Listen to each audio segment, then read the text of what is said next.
예수의 누룩은 진리 성령을 부풀려 생명의 율례 지킴. 마태복음 13장 33절에 천국은 마치 가루 서말 속에 갖다 넣어 전부 부풀게 한 누룩과 같으니라 하셨는데, 여자는 참 목자를, 고운 밀가루는 인간의 신성을, 누룩은 기름과 유향을 상징한 진리의 성령을 상징한 것입니다. 밀가루를 누룩이 들어가면 부풀려 부드럽게 하는 것 같이 에스겔 11장 19절 20절의 일치한 마음을 주고 그 속에 새 신을 주며 그 몸속에서 굳은 마음을 제하고 부드러운 마음을 주어서 하나님의 백성이 된다고 하였습니다. 오늘 본문 말씀 에스겔 11장 19절 20절입니다. 내가 그들에게 일치한 마음을 주고 그 속에 새 신을 주며 그 몸속에 굳은 마음을 제하고 부드러운 마음을 주어서 내 율례를 쫓으며 내 규례를 지켜 행하게 하리니 그들은 내 백성이 되고 나는 그들의 하나님이 되리라. 아멘. 오늘 본문 말씀을 통해서 예수의 누룩은 진리의 성령을 부풀려 생명의 율례를 지킴, 이런 제목으로 말씀을 증거합니다. 마태복음 13장 33절 보겠습니다. 마태복음 13장 33절.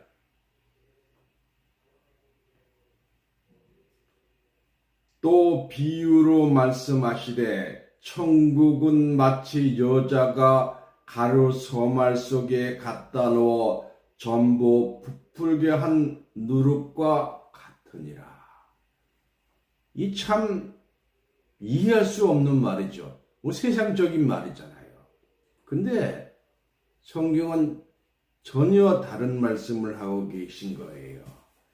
천국은 가루 서말 속에 들어있는 누룩으로 비유했습니다. 아니, 천국하고 누룩하고 무슨 관계가 되는 거예요? 그럼 누룩은 무엇을 상징하고 있는가? 이 누룩은 밀을 굵게 갈아 반죽하고 띄운 술의 원료입니다.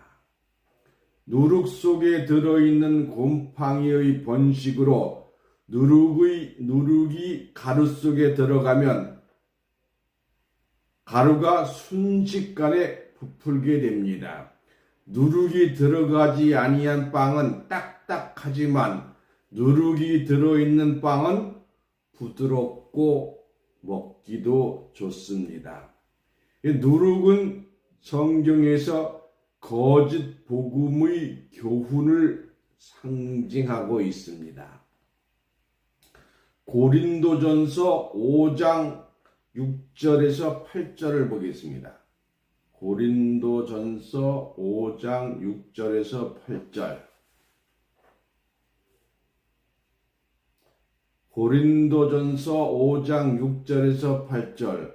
너희의 자랑하는 것이 옳지 아니하도다. 적은 누룩이 온 덩어리에 퍼지는 것을 알지 못하느냐. 너희는 누룩 없는 자인데 새 덩어리가 되기 위하여 묵은 누룩을 내어 버리라. 우리의 유월절 양 곧 그리스도께서 희생이 되셨느니라. 이러므로 우리가 명절을 지키되 묵은 누룩도 말고 괴약하고 악독한 누룩도 말고 오직 순전함과 진실함의 누룩 없는 떡으로 하자 했습니다. 마태복음 16장 5절에서 12절 보겠습니다. 마태복음 16장 5절에서 12절. 마태복음 16장 5절에서 12절. 제자들이 건너편으로 갈 때 떡 가져오기를 잊었더니 예수께서 이르시되 삼가 바리새인과 사두개인들의 누룩을 주의하라 하시는데, 제자들이 서로 의논하여 가로되 우리가 떡을 가져오지 아니하였도다 하거늘 예수께서 아시고 가라사대 믿음이 적은 자들아 어찌 떡이 없으므로 서로 의논하냐, 너희가 아직도 깨닫지 못하였느냐. 성경은 성경을 깨닫기를, 하나님의 말씀을 깨닫기를, 예수님의 말씀을 깨닫기를 원하시는 거예요. 떡 5개로 5,000명을 먹이고 주운 것이 몇 바구니며 떡 7개로 4,000명을 먹이고 주운 것이 몇 강줄이었던 것을 기억하지 못하느냐. 어찌 내 말한 것이 떡의 간임이 아닌 줄을 깨닫지 못하느냐. 오직 바리새인과 사두개인들의 누룩을 주의하라 하시니 그의 제자들이 떡의 누룩이 아니요 바리새인과 사두개인들의 교훈을 삼가하라고 말씀하신 줄을 깨달으리라. 저나 여러분들 예수님 제자들은 정말로 제자로 선정되었으니까 예수님 말씀은 잘 깨달았겠지. 하지만 잘 깨닫지 못했어요. 성경에 보면. 마가복음 8장 15절 보겠습니다. 마가복음 8장 15절. 마가복음 8장 15절. 예수께서 경계하여 가라사대 상가 바리새인들의 누룩과 헤롯의 누룩을 주의하라 하시는데, 이 사두개인들의 누룩은 사두개인들의 교훈을 상징하고 헤롯의 누룩은 헤롯의 교훈을 상징합니다. 괴악하고 악독한 누룩은 바리새인들과 종교 지도자들의 교훈을 말하고 있습니다. 예수님은 바리새인들이 누룩과 헤롯의 누이를 주의하라고 하셨잖아요. 예수님은 누룩을 경계한 것입니다. 이스라엘이 애굽에서 탈출할 때에 먹은 떡은 누룩 없는 무교병. 이 무교병이란 말이 누룩 없는 떡이란 얘기예요. 무교병이었습니다. 요한복음 6장 48절에서 50절에 내가 곧 생명의 떡이로라. 예수님이 어떻게 떡이에요? 예수님은 사람이잖아요. 하나님의 아들이잖아요. 근데 떡이라 그랬어요. 떡이로라. 너희가 조상들은 광야에서 만나를 먹었어도 죽었거니와 이는 하늘로서 내려오는 떡이니 사람으로 하여금 먹고 죽지 아니하는 것이니라. 51절 요한복음 6장 51절 나는 하늘로서 내려온 산떡이니 사람이 이 떡을 먹으면 영생하리라. 나의 줄 떡은 곧 세상의 생명을 위한 내 살이로라 하시니라. 그래서 예수님은 이와 같이 하늘에서 내려온 떡이었습니다. 근데 이 성경은 말이죠, 머리로 깨달아서는 안 돼요. 머리로 깨닫고 나서 가슴으로 깨닫고 내 체질화가 돼야 돼요.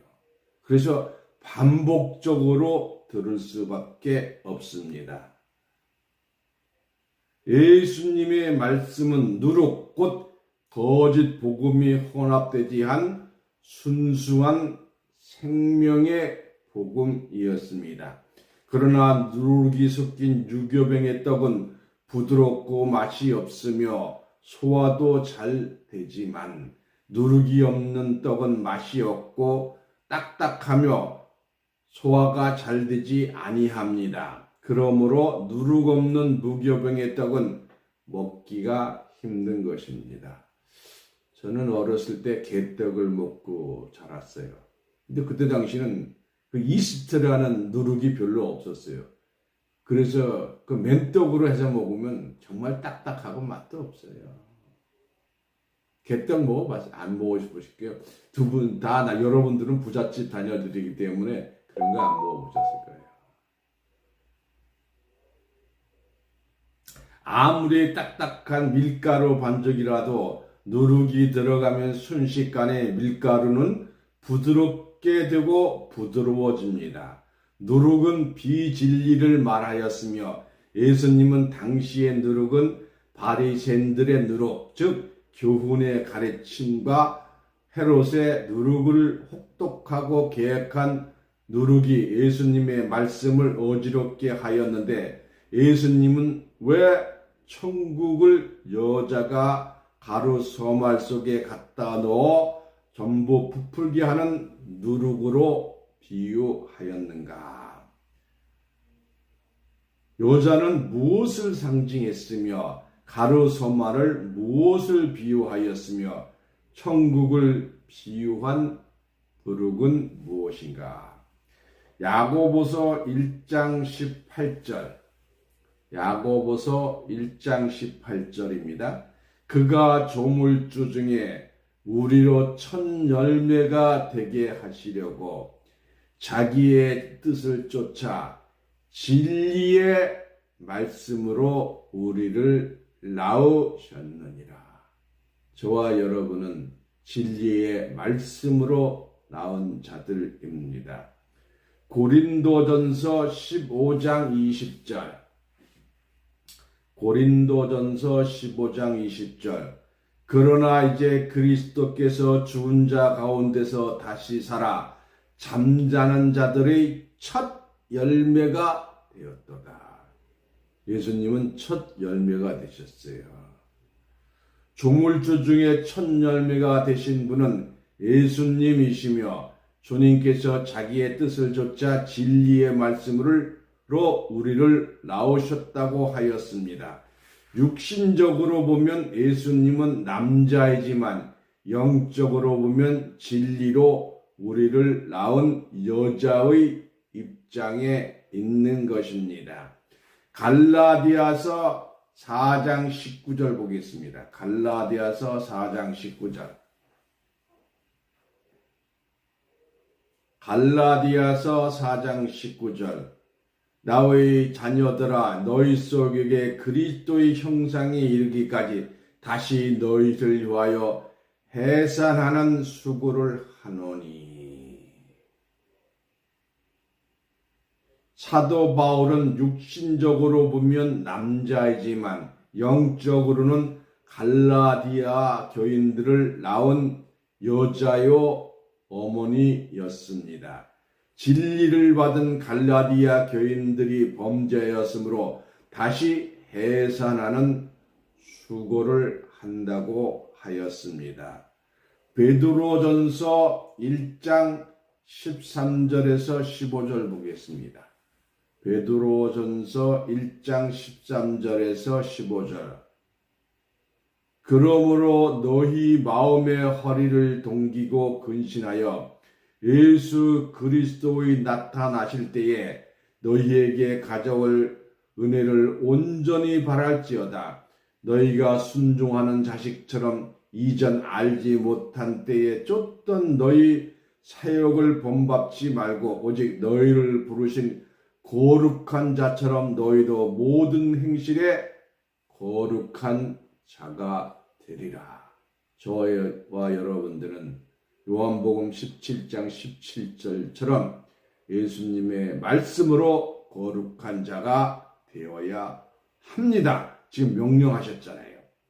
베드로는 그리스도께서 나타나실 때에 순종하는 자식처럼 사욕을 본받지 말고 모든 행실에 거룩하라고 하였습니다. 육신적으로 보면 예수님은 남자지만 영적으로는 그리스도의 자식처럼 모든 행실에 거룩하라고 하였으니 이러한 말씀을 참고하면 예언적인 말씀에서 여자란 이성적인 여자 치마를 두른 자를 말하는 것이 아니요 하나님에 속한 참 목자를 여자로 비유한 것입니다. 그러므로 그리스도는 진리의 말씀으로 우리를 낳았다고 하였고 바울은 갈라디아 교회를 위하여 다시 해산하는 수고를 한다고 하셨습니다. 천국은 여자, 참목자죠. 여자가 가로 소말 속에 넣어 전부 부풀게 하는 누룩이라고 하였는데 가루는 무엇을 상징하고 있는가?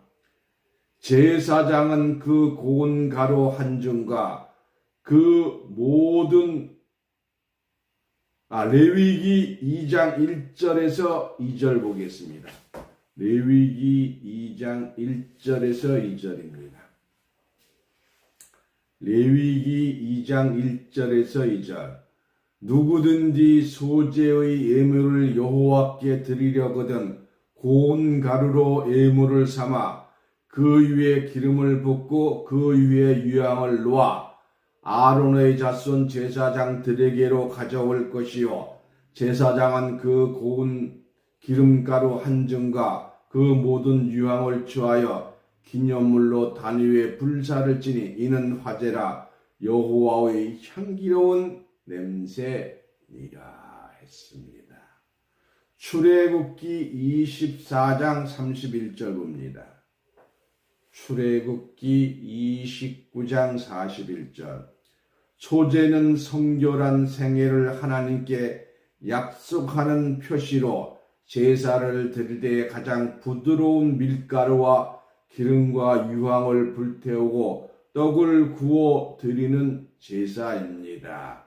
이 화제는 소재를 드린 예물을 태우는 제사입니다. 이러한 제사는 여호와께 향기로운 냄새라고 하였고 지극히 거룩한 것이라고 하였습니다. 소재 곧 성결한 생애를 하나님께 약속할 때에 고운 밀가루를 드리는 가루같이 희고 부드러운 마음을 하나님께 드리는 것을 상징한 것입니다. 부드러운 가루는 물과 기름을 순식간에 잘 흡수합니다. 소재를 드릴 때에 고운 가루에 기름과 유향을 섞었는데 고운 가루는 기름과 유향을 순식간에 흡수하는 것입니다. 기름과 유향은 곧 진리의 말씀을 상징하고 있습니다. 실제적인 진리, 기름과 유향이 아니죠. 요한일서 2장 20절입니다. 요한일서 2장 20절 너희는 거룩한 자에게 기름 부음을 받고 모든 것을 아느니라. 요한일서 1장 20절 너희는 거룩하신 자에게서 기름 부음을 받고 모든 것을 아느니라. 요한복음 17장 17절 저희를 진리로 거룩하게 하옵소서. 아버지의 말씀은 진리입니다.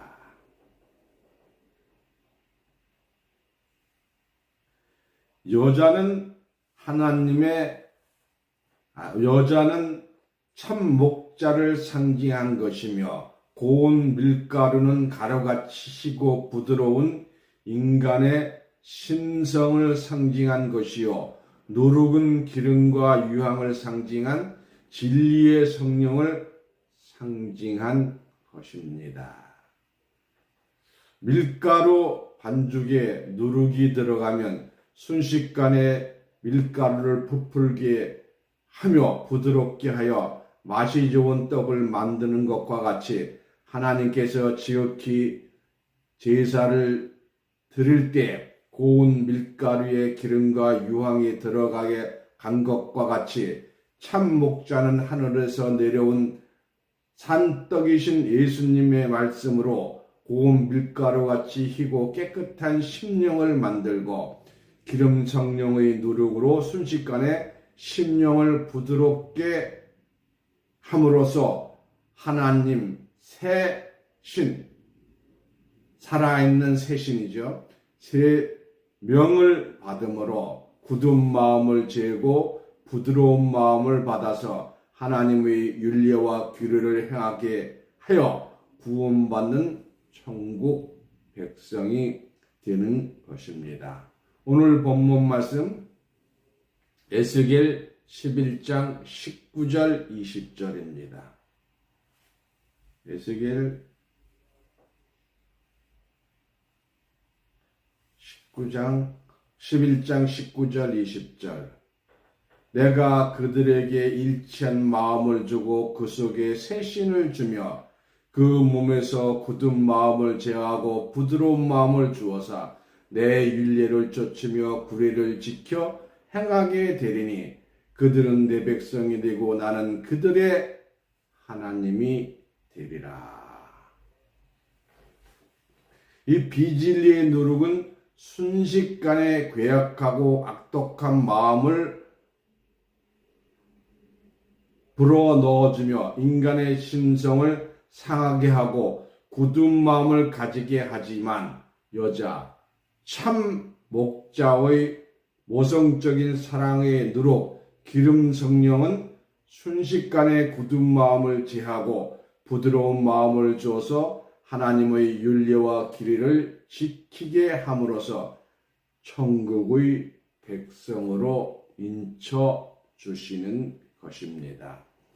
에레미야 8장 7절 공중의 학은 그 정한 시기를 알고 방구와 제비와 두루미는 그의 때를 지키거늘 내 백성은 여호와의 규례를 알지 못하였다 하셨다 하라 하였고 에스겔 33장 15절 에스겔 33장 15절 전당물을 도로주며 악탈 물들을 돌려보내고 생명의 윤례를 준행하여 다시는 죄악을 짓지 아니하며 그가 정령 살고 죽지 않을지라. 죽지 않으면 영생이지요. 이 규례를 지키면 공중에 학이 되고 정한 시기를 알고 생명의 윤례를 준행하여 다시 죄를 짓지 하면 정령 살고 죽지 아니할 것이라고 하였습니다. 이로써 천국은 여자가 가루 손말 속에 갖다 넣어 전복 부풀게 하는 누룩 진리의 성령으로 굳은 마음을 제하고 부드러운 마음을 주어서 생명의 윤례를 지키게 한다고 말씀을 하셨습니다. 이러한 축복받는 자들로 천국에 넉넉하게 들어가는 자 되시기를 예수님 이름으로 축원합니다. 이상으로 말씀을 마치겠습니다.